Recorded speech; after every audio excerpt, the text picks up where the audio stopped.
যে আমার আব্বাও একজন আমার সমাজের একজন আলহামদুলিল্লাহ প্রভাবশালী বড় আলেম ছিলেন। আমি আলেম পরিবারের সন্তান।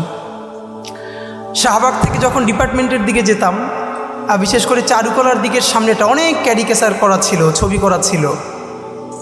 বড় বড় দাঁত, রাক্ষস, রক্ত খাচ্ছে মানুষের ঘাড় মোটকে, তার মাথায় একটা টুপি আর মুখে দাড়ি।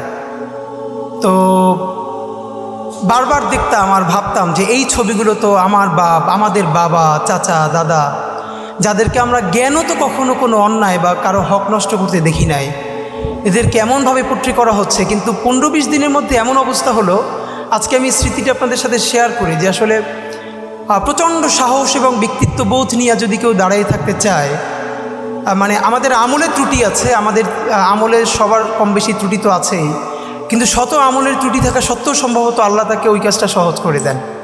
আমি তখন ডিপার্টমেন্টে টুপি পরতাম, মানে এটা আবারও বলি, এই টুপি পরলে সওয়াব হবে, না পরলে পাপ হবে, এই চিন্তা থেকে না।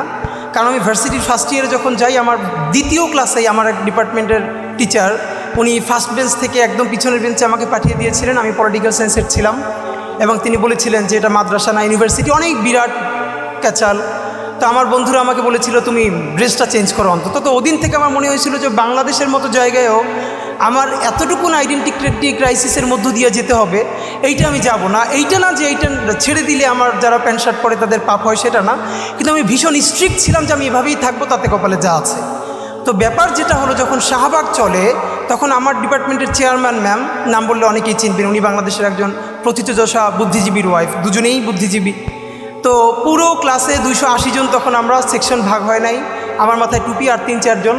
তো ক্লাসে পড়া জানানোর জন্য আমাকে ম্যাম জিজ্ঞেস করলে এই হেফাজত দ্বারা, মানে আমাকে করে বলল। তো আমার ভীষণভাবে মনে আছে, এবং তিনি আমাকে বলেছিলেন হেফাজতের আমির, কারণ তখন তিনি জেন্ডার অ্যান্ড উইমেন কোর্সটা পড়াচ্ছিলেন এবং সেখানে নারীর অধিকার নাই এই ব্যাপারে সিডো নিয়ে পড়াচ্ছিলেন। তো সেসব নিয়ে আমরা আলাপ করতাম। তো এরপরও আমি একটা কথা বলে রাখি, ঢাকা ইউনিভার্সিটি সম্ভবত অন্য সব জায়গা থেকে এটুকুন কারণেই ভিন্ন যে সেই প্রচণ্ড উত্তাল সময়েও আমরা ডিপার্টমেন্টে এটা নিয়ে তর্ক করতে পারতাম টিচারদের সাথে, খুব অল্প মানুষ হলেও, এটুকুন অন্তত সত্য স্বীকার তো করতে হবে। তো আমার মনে আছে এরপর থেকে ম্যাডাম আমাকে 2-3 দিন ভিন্ন ভিন্ন কারণে ফোন, মানে একদিন আমরা বড় মিটিং করছি, বলছি ভিতরে কে, আমি বললাম ম্যাডাম আমি হেফাজতের আমির। এরপর ম্যাডাম যতদিন আমাকে জিজ্ঞেস করেছেন আমি আমাকে পরিচয় দিয়েছি আমি হেফাজত।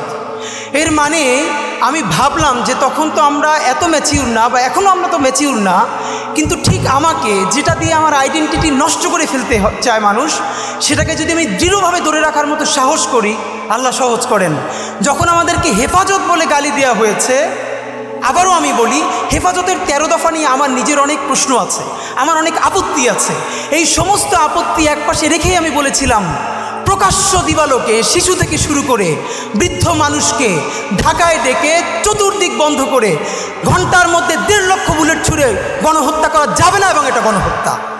এই গণহত্যাকে গণহত্যা বলতে পারবার যে হিম্মত অল্প কিছু মানুষের ছিল।